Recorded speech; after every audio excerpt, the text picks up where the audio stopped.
कृषि कानूनों का विरोध कर रहे किसानों को सड़कों से हटाने की अर्जियों पर सुप्रीम कोर्ट में सुनवाई। इस दौरान सुप्रीम कोर्ट ने सॉलिसिटर जनरल तुषार मेहता से कहा कि सरकार किसान संगठनों और दूसरे पक्षों को शामिल करते हुए एक कमेटी बनाए, क्योंकि जल्द ये राष्ट्रीय मुद्दा बनने वाला है। ऐसा लगता है कि सिर्फ सरकार के स्तर पर यह सुलझने वाला नहीं है। अदालत ने सॉलिसिटर जनरल से कहा कि प्रदर्शनकारी किसानों के साथ सरकार की बातचीत का अभी तक कोई साफ नतीजा नहीं निकला। सुप्रीम कोर्ट ने केंद्र और राज्यों से जवाब मांगे हैं। कोर्ट ने किसानों को भी पार्टी बनाने की इजाजत दी है और इस मामले में अब कल फिर से सुनवाई होगी। सुनवाई के दौरान एक पिटीशनर के वकील ने शाहीन बाग के मामले की दलील दी तो चीफ जस्टिस ने कहा कि कानून व्यवस्था से जुड़े मामले में कोई उदाहरण नहीं दिया जा सकता। वहीं एक पिटीशनर का कहना था कि किसान आंदोलन के चलते सड़कें जाम होने से जनता परेशान हो रही है। प्रदर्शन वाली जगह पर सोशल डिस्टेंसिंग नहीं होने की वजह से कोरोना का खतरा भी बढ़ रहा है। और इस मामले में अभी एक बड़ी खबर आपको बता दें कि सुप्रीम कोर्ट ने इस मामले में सुनवाई में 8 किसान संगठनों को पक्षकार बनाने की इजाजत दे दी है। यानी कोर्ट ने किसान आंदोलन को लेकर किसान संगठन भी अब अपना पक्ष, अपनी बात रख पाएंगे। इसमें भारतीय किसान यूनियन, जमहूरी किसान सभा और कुल हिंद किसान फाउंडेशन का नाम भी शामिल है। इस मामले में अगली सुनवाई कल होगी। बड़ी खबर इस वक्त क्या आपको बता रहे हैं, तो 8 किसान संगठन अब पक्षकार रहेंगे इस मामले में, क्योंकि एक याचिका लगाई गई थी। उस याचिका पर सुप्रीम कोर्ट ने केंद्र और राज्य से जवाब मांगा है, लेकिन किसानों के पक्ष में जो बात है वो ये है कि 8 किसान संगठन इस मामले में पक्षकार होंगे, यानी कि इस मामले में अपनी पैरवी कर सकेंगे, अपनी बात जो किसान संगठन है वो भी रख सकेंगे।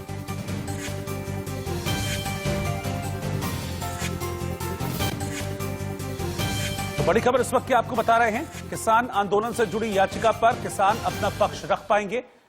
8 किसान संगठन हैं जिन्हें पक्षकार बनाया जाएगा। सुप्रीम कोर्ट में ये 8 किसान संगठन अपना पक्ष रख पाएंगे। इस वक्त की बड़ी खबर आपको बता रहे हैं, सुप्रीम कोर्ट में दरअसल याचिका लगाई गई थी और इस याचिका के जरिए कहा गया था कि किसान आंदोलन के चलते लोगों को दिक्कत हो रही है, ट्रैफिक जाम हो रहा है, तमाम तरह की परेशानियां हैं।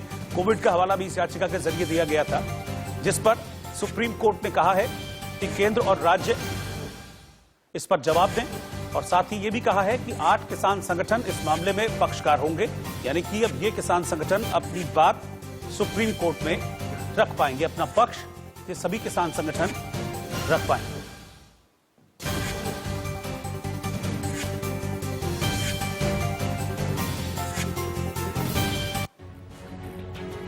आंदोलन के 21वें दिन दिल्ली के अलग अलग बॉर्डर पर किसान जोश के साथ डटे नजर आए और सरकार से काला कानून वापस लेने की इन किसानों ने अपील। किसान आंदोलन का 21वां दिन है और लगातार किसान अपने आंदोलन पर डटे हुए हैं, अपनी मांगों पर भी डटे हुए हैं। मैं दिल्ली यूपी की सीमा गाजीपुर बॉर्डर पर मौजूद हूं और अपने पीछे दिखाऊं तमाम जो किसान हैं वो सुबह क्या कर रहे हैं। सुबह वो अखबार पढ़ रहे हैं और साथ ही साथ चाय पी रहे हैं, क्योंकि आज ठंड भी बहुत ज्यादा है। लेकिन किसानों ने यह कह दिया है कि ठंड का उन पर कोई असर नहीं है। सिर्फ और सिर्फ मांग वही है कि जो कृषि कानून है वो रद्द किए जाएं, एमएसपी पर गारंटी दी जाए, क्योंकि आज सुप्रीम कोर्ट में भी बहुत अहम सुनवाई होने वाली है। तो देश दुनिया का हाल क्या है वो किसान अखबार के माध्यम से जान रहे हैं। सीधे हम किसानों से पूछेंगे कि 21वें दिन क्या सूरत हाल है, क्या वो 21वें दिन सोच रहे हैं, क्या उनका हौसला कहीं डगमगाया तो नहीं है या फिर इसी तरह से डटे हुए हैं। सीधे उनसे पूछते हैं। आज ठंड बहुत है, चाय की चुस्की है, हाथ में अखबार है, क्या कहेंगे 21वां दिन? काफी बड़ी संख्या में किसान घर से निकल रहे हैं और कल महापंचायत भी होगी। कहाँ महापंचायत? यहीं पे होगी। क्या होने वाला है महापंचायत में, क्या रणनीति होने वाली है? कुछ बड़ी रणनीति के बारे में जो घोषणा भी हो सकती है। सिंगू बॉर्डर में किसान डटे हुए हैं। कल किसानों के तरफ से ये साफ कर दिया गया है कि इस बार आर पार की लड़ाई है। जब तक सरकार कानून बिल वापस नहीं लेती तब तक किसान सिंगू बॉर्डर से नहीं हटेंगे। हमारे साथ किसान नेता जुड़ चुके हैं, उनसे बात करते हैं और उनसे पूछते हैं कि आगे की रणनीति क्या होगी। सर ये बताइए कि आगे की रणनीति क्या होगी सर? देखिए, जैसे हम समझ रहे हैं कि जैसे जो देश की हमारी राजनीति है वो कारपोरेट घरानों के हाथ में है पूरी दुनिया की। तो आज हमने सुबह फिर दोबारा से पहले ही हमने सबसे पहले जियो सिम का कारपोरेट घरानों का जो वस्तु है उनका बाइकाट का आह्वान किया था देशवासियों को। आज फिर हमने जियो सिम तो मोबाइल्स और रिलायंस और अंबानी अडानी जी के जितने प्रोडक्ट्स हैं उनको बाइक काटने का आह्वान किया देशवासियों को। हमारा मानना है भी अगर हम कारपोरेट पर दबाव बनाने में कामयाब होंगे तो हम कृषि कानून वापस कराने में कामयाब हो जाएंगे। तो हम कारपोरेट के खिलाफ जो आंदोलन है और तेज कर रहे हैं। तो इसी के साथ प्रधानमंत्री जी कल गुजरात में जाके जो कुछ कह के आए हैं, उन्होंने एक बात स्पष्टता से कही कि अगर डेयरी वाला किसान से दूध खरीदने का कॉन्टेक्ट करता है तो उनकी गाय भैंस तो नहीं ले जाता। तो मैं प्रधानमंत्री जी से सवाल करता हूँ, एक तो कि चाहे डेयरी फार्म है, चाहे पोल्ट्री फार्म है, चाहे फिश फार्मिंग है, चाहे शहद का कित्ता है, उनके सभी देश के किसानों का आप डेटा मंगाइए। उनके सर के ऊपर भी हजारों करोड़ों का कर्ज है, तो हमारे देश में तो वो भी प्रफुल्लित नहीं हो रहा। एक बात। उनकी दूसरी बात का जवाब, अमेरिका के आंकड़े हैं, अमेरिका के 17,000 किसान डेयरी फार्मर में थे, तो उनकी फार्मिंग भी हमसे बहुत बड़ी होती है। ठीक है जी। जब कारपोरेट वहाँ डेयरी फार्म में आया तो 17,000 जो उनके किसान थे वो खत्म हो गए। दूध के कमी नहीं, कारपोरेट आ गया, दूध महंगा मिलने लगा और कारपोरेट का कब्जा हो गया। अगर अमेरिका का किसान टिक नहीं पाया प्राइवेट क्षेत्र में, तो हमारा किसान तो भाई 2 पशु रखता, 2 गाय रखता है, 2 भैंस रखता है, तो बहुत छोटा है, ये टिक नहीं पाएगा। सुप्रीम कोर्ट के फैसले के बाद से टिकरी किसान नेताओं का क्या कहना है? हमारे साथ टिकरी के किसान नेता भी मौजूद हैं। सबसे पहले आपका नाम जानना चाहेंगे। मेरा नाम चौधरी जोगिंदर घासीराम नैन, भारतीय किसान यूनियन प्रदेश अध्यक्ष हरियाणा। जी, आप हरियाणा से चुकी हैं। अब जिस सुप्रीम कोर्ट ने टिप्पणी की है, उन्होंने साफ तौर पर जो बातें कही, कितना इत्तेफाक रखते हैं आप? मैं सुप्रीम कोर्ट पर पूर्ण विश्वास रखता हूं। जो हमारी सुप्रीम कोर्ट है, जो हमारे को सबसे सर्वमान्य है।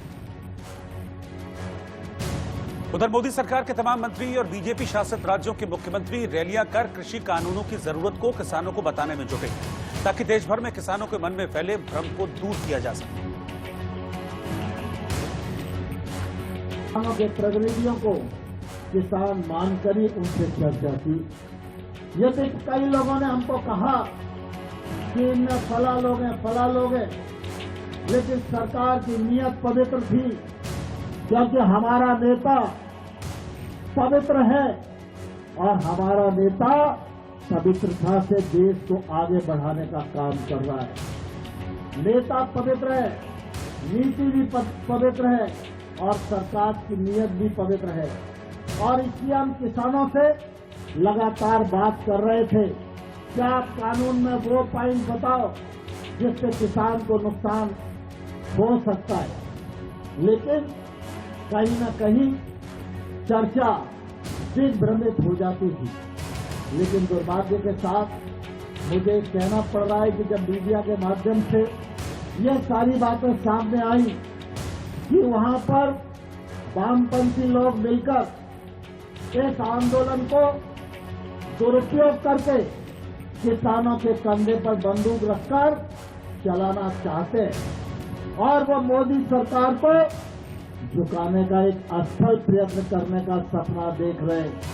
लेकिन मैं इस अवसर पर ऐसे तमाम सारे तत्वों से कहना चाहता हूं, नरेंद्र मोदी जी का नेतृत्व, भारतीय जनता पार्टी की सरकार ये किसानों के सामने 24 घंटे सर झुकाकर चर्चा करने को तैयार है। लेकिन कोई भी अगर गलत इरादे से नरेंद्र मोदी की छवि को धूमिल करेगा तो यह सरकार जवाब देने को भी तैयार है। यह सुनने के लिए भी लोगों को अपना मार्ग बना के रखना चाहिए। लेकिन हमने सुना है कि दिग्विजय और कमलनाथ उपवास करने वाले, और उपवास चाहे के लिए बोले किसानों के साथ अन्याय हो गया, किसान का। हाँ, उपवास तो करना चाहिए, लेकिन दिग्गी राजा तुम्हें उपवास इसलिए करना चाहिए कि तुम थे 10 साल मध्य प्रदेश के मुख्यमंत्री रहे, विंध्य की धरा पर तुमने पार सागर पूरा नहीं किया, विंध्य की धरती को वर्षों तक सूखा रखने का अपराध और पाप किया, तो दिग्विजय सिंह, कांग्रेस और कमलनाथ तुमने किया। तुमने नर्मदा जी का पानी इंदौर की, मालवा की धरती पर नहीं आने दिया, तुमने ग्वालियर को सूखा रखा, तुमने बुंदेलखंड को सूखा रखा, और कमलनाथ तुम उपवास करोगे जो जनता का हक ही खा गए। कर्जा माफी कह के बदल गए, और इनने नहीं उनने भी कही थी दिल्ली वालों ने, राहुल बाबा 10 दिन में सब कमा। उस चक्कर में कहीं ने दिया नहीं तो रेगुलर डिफाल्टर हो गए। घर जाना अफवाह नहीं, ब्याज की गश्ती सर पे धर दी। अरे तुमने तो पाप किया, प्रायश्चित करो, भूखे रहो लेकिन प्रायश्चित करने के लिए रहो, प्रायश्चित करने के लिए। भारत पाकिस्तान सीमा पर भारतीय जवानों का जोश हर वक्त हाई रहता है, क्योंकि इस कड़ाके की ठंड में भी जवान पाकिस्तान के साथ लगने वाली सीमा पर दिन रात डटे रहते हैं और दुश्मन पाकिस्तान को संदेश देते हैं कि मन महसूस कर बैठो, भारत की ताकत के आगे तुम्हारी एक नहीं चलने वाली। इसी से जुड़ी हमारे संवाददाता अजय जांडियाल की रिपोर्ट देखिए। लाइन ऑफ कंट्रोल पर भारतीय सेना के जवानों की जिंदगी पर खतरा हर वक्त बना रहता है, क्योंकि पाकिस्तान यहां पर न सिर्फ भारतीय सेना बल्कि सिविलियंस को भी निशाना बनाता है। किस तरह के हथियारों का इस्तेमाल करके पाकिस्तान यहां रिहायशी इलाकों को निशाना बनाता है वो बताने की आपको कोशिश करते हैं। ये वो हथियार हैं, ये 120 mm मोटार शेल है। अब ये सोचिए कि जो सेमी आर्टिलरी रहती है उसका इस्तेमाल करके पाकिस्तान यहां दूर दराज में रहने वाले, खासतौर पे एलओसी के गांव पे रहने वाले लोगों को निशाना बनाता है। और ये तमाम वो एम्यूनिशन है जो पाकिस्तान की तरफ से फायर किया जाता है, चाहे वो 81 mm मोटार हो, 61 mm मोटार हो, या फिर ये 120 mm मोटार या 125 और 105 mm के जो मोटार है, इसका इस्तेमाल जो है वो करके पाकिस्तान न सिर्फ भारतीय सेना बल्कि आम लोगों की कैजुअलिटी करने की कोशिश करता है। की चकाचौंध से दूर इस वक्त इंडिया न्यूज की टीम लाइन ऑफ कंट्रोल के एक फॉरवर्ड इलाके में पहुंची है। यहां से दुश्मन की दूरी सिर्फ 500 मीटर है और समझ सकते हैं कि इसका मतलब है कि यहां खतरा जान जाने का बहुत ज्यादा, और इसीलिए हम इस बंकर के अंदर हैं। बाहर जाने का मतलब जानलेवा हो सकता है। यहां हम आपको बताने की कोशिश करते हैं कि कैसे आराम परस्त जिंदगी से दूर भारतीय सेना के जांबाज यहां खतरों के बीच रहते हैं और किस तरह से उनकी जिंदगी रहती है। और सबसे बड़ी बात, ये एक आराम गाह है जो है लाइन ऑफ कंट्रोल पर, क्योंकि जवानों को आराम करना भी बहुत जरूरी है। मगर कितनी जल्दी ये जवान तैयार होते हैं वो एक डेमो दिखाऊंगा। अगर कहीं फायर हुआ तो ये लोग तुरंत अपनी हेलमेट, अपने वेपन को लेकर बिल्कुल तैयार हो जाएंगे और तुरंत जो है वो ऑपरेशन के लिए आगे निकलेंगे। तो ये कहीं ना कहीं दर्शाता है कि किस तरीके से ये जवान तैयार रहता है और कोशिश करता है कि जल्द से जल्द वो दुश्मन को मुंहतोड़ जो है वो जवाब दे सके। मात्र 20 से 30 सेकंड का समय ये जवान लेते हैं, क्योंकि यहाँ जिंदगी खतरों से भरी हुई है। हम इस समय लाइन ऑफ कंट्रोल के एक फॉरवर्ड इलाके में हैं और यहाँ पर मूव करने के लिए भारतीय सैनिक जो हैं इस तरह के ट्रेंच का इस्तेमाल करते हैं।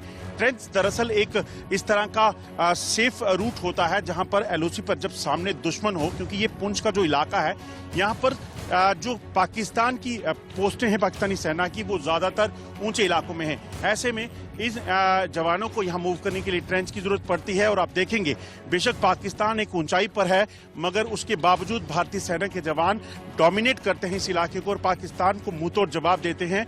ये वीरता की एक निशानी है, क्योंकि भारतीय सेना के जांबाज हर वक्त अपनी जान हथेली पर लिए पाकिस्तान की, चाहे वो सीजफायर वायलेशन घटनाएं हों या फिर पाकिस्तान की तरफ से घुसपैठ की कोशिशें, उनको रोकते हैं। अगर आप पीछे भी देखेंगे तो पीछे लंबे इसी तरह के ट्रेंच जो है वो बनाए जाते हैं, ताकि किसी भी तरीके से अगर कोई भी घुसपैठ हो तो इन ट्रेंचेस के जरिए मूव करके आगे एक जगह से दूसरी जगह तक जाया जा सके और इस चीज का ख्याल किया जा सके कि पाकिस्तान की तरफ से अगर कोई घुसपैठिया आए तो उससे निपटा जा सके। और ये जो इलाका है आपको बता दूं, ये सबसे संवेदनशील इलाका है, क्योंकि इस जानी मानी कथक नृत्यांगना और स्पर्श गंगा अभियान की राष्ट्रीय संयोजक आरुषि निशंक को साल 2020 का ग्लोबल वाटर विमेन एंटरप्रेन्योर पुरस्कार दिया गया है।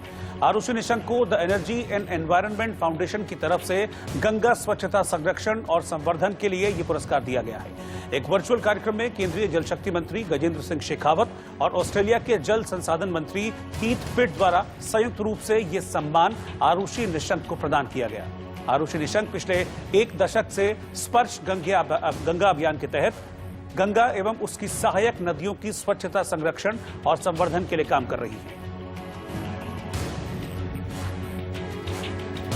एक कुत्ते के साथ फुटपाथ पर सोए हुए 9 साल के एक मासूम की तस्वीर सोशल मीडिया पर खूब वायरल है। इस तस्वीर को जिसने भी देखा उसकी आंखों में आंसू आ गए। बच्चे के पिता जेल में हैं और मां उसे छोड़कर चली गई। तब से ये बच्चा अकेले फुटपाथ पर जिंदगी गुजार रहा था, लेकिन ऐसी हालत में भी उसे अपने कुत्ते का पूरा ध्यान रहा।